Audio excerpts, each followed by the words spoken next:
Masarap na food trip na naman ang ating natuklasan at titikman. Ito nga yung Iban's Goto.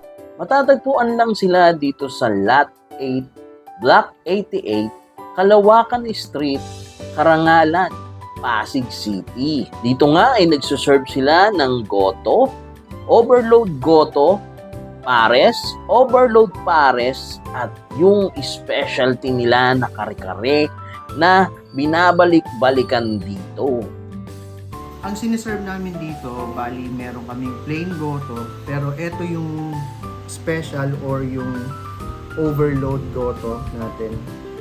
May kasama siyang chicharon bulaklak, liempo, egg, tapos yung mga laman like isaw, meron din siyang puso, tapos meron din siyang tuwalya ng beef. Dito sa Ivan's Goto, ang food trip namin ay na-meet